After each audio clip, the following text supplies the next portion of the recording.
तो आज हम इस पर बात करेंगे कि अपने को पूरी तरह स्वस्थ कैसे रखा जाए।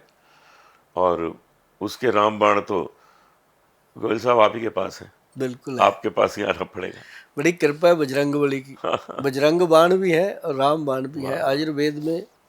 जैसे ना आपने देखा होगा, आप तो खैर भजन सम्राट अनूप जलोटा जी क्या कहें कि राम जी के नज़दीक हैं, सब बड़ी कुछ कृपा है, है, बड़ी कृपा कृपा है प्रभु की।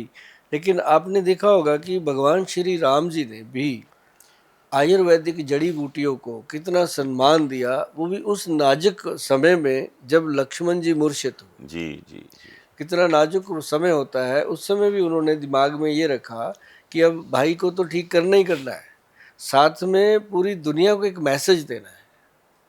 और वो उसके लिए देखो उन्होंने बजरंगबली जी को चुना, और वो वैद जो उन्होंने चुना, देखो कैसा मैसेज है इसमें कि वैद जो उन्होंने चुना वो लंका का वैद था। हाँ देखिए ये कमाल की रावण बात की लंका का वो मतलब जिसे हम कहते हैं कि पर्सनल वैद, जिसे है। हम वाह। कहते हैं कि घर का वैद उनका, वो राज वैद था लंका का, तो वो चुना गया।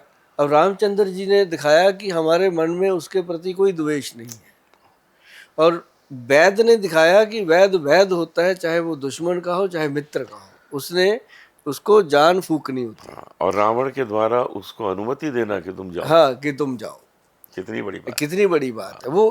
मतलब इसमें होता है कि वैद्य जो होता है या डॉक्टर होता है, उसका किसी के साथ कोई वैर विरोध हो ही नहीं सकता।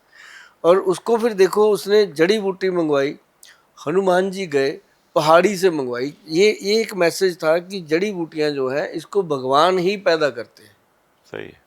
और जिन्होंने पैदा करी वो अपने भाई को गोद में लेके बैठे हुए हैं, वो तो ठीक कर सकते थे उसको। सच बात, सच लेकिन बात। उन्होंने वो मैसेज हम लोगों को देना था कि हनुमान जी गए, बूटी लेके आए, और रास्ते में हनुमान जी को अहंकार हुआ, तो रास्ते में भरत जी ने तीर मारकर उनको उतार लिया। हाँ, तो उन्होंने अपने तीर पे बिठा के उनको उससे ही फास्ट भेज दिया। वाह। मतलब भगवान सबको सिखाते गए कि दुनिया में कोई भी इंसान कभी भी भगवान से बड़ा नहीं हो सकता। हाँ, मुझ पे इस पे बड़ी अच्छी बात याद आती है मुंशी प्रेमचंद जी। की।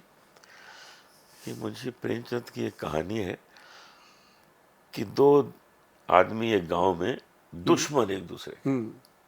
एक दूसरे को देख नहीं सकते। उसमें एक के हाथों हो गया कत्ल और दूसरा बन गया जज। हम्म। तो जिसके हाथों कत्ल हुआ उसने कहा अब तो मैं गया, हम्म। अब ये जज बना है ये तो तो मार मुझे देगा। तो अंदर कर देगा, खत्म, फांसी लगा देगा। लेकिन जब वो जज बना तो उसके ऊपर जो जिम्मेदारी उसने महसूस की कि अब मैं जज हूं, उसने जो वो चोला पहना, कुर्सी पे आके बैठा, तो वो ईश्वर स्वरूप हो गया। और उसने कहा इसकी गलती नहीं है, इसने कत्ल नहीं किया, इसको माफ कर दो। तो ये होता है, मनुष्य जब जिम्मेदारी लेता है तो उसको कितनी सच्चाई से करता है। सच्चाई से। जैसे हनुमान जी को ऊपर एक जिम्मेदारी दी गई कि अब तुमको जाना है, पहुंचे और ले भी आए समय से, चाहे सूर्य को समझाना पड़ा रास्ते में। कुछ भी करना पड़ा। क्योंकि कोई भी, हम जैसे कई बार बहुत अच्छा काम करने निकलते हैं, कोई शुभ काम, हम कहते हैं जब कोई जरूरी काम से निकलते हैं ना, ये रास्ते में रुकावटें आती हैं, कहीं कोई गाड़ी आ गया, कहीं ठीक कोई है। एक्सीडेंट सामने आ गया, रुक गए, वो उसकी मर्जी होती है उसको रोकना। बिल्कुल। ऐसे हनुमान जी को कितनी रुकावटें आई थी रास्ते में, लेकिन वो अपना काम करते गए, कहीं छोटे हो गए, कहीं बड़े हो गए, कहीं कैसे किया, लेकिन वो अपना काम करके और आए। ये घमंड जो है बड़ी गड़बड़ चीज है। मैंने तो बचपन में वो महसूस कर लिया था। हम्म। मैं शायद 16-17 साल का था, तो मैंने अपनी माँ से कहा कि अब मैं रेडियो ऑडिशन देने जा रहा हूँ, कल फॉर्म भरने जा रहा हूँ। गज़ल भजन इसके जो सिंगर होते हैं उनमें मेरी श्रेणी में मेरा नाम आ जाएगा, ऑल इंडिया रेडियो, बहुत बड़ी चीज़ होती थी उन दिनों, बहुत बड़ी बात होती थी। तो मेरी माँ ने कहा ऐसा करो मेरा भी फॉर्म भर दो। हम्म। मैंने कहा आपका क्यों भर दें, आप तो गाती नहीं ऐसे घर में गुनगुनाती रहती हैं, हम तो देखिए रियाज करते हैं सुबह से शाम। नहीं नहीं कहती भर दो मेरा भी। अब उन्होंने कहा है तो भरना पड़ेगा। तो हम दोनों फॉर्म भर आए, अपना भी उनका भी। ऑडिशन हुआ, वो पास हो गई, मैं फेल हो गया। तो ये एक उसी दिन सीख भगवान ने दी कि ओवर कॉन्फिडेंस अच्छा नहीं, नहीं है। घमंड अच्छा नहीं, कि हर दिन होत ना एक समान।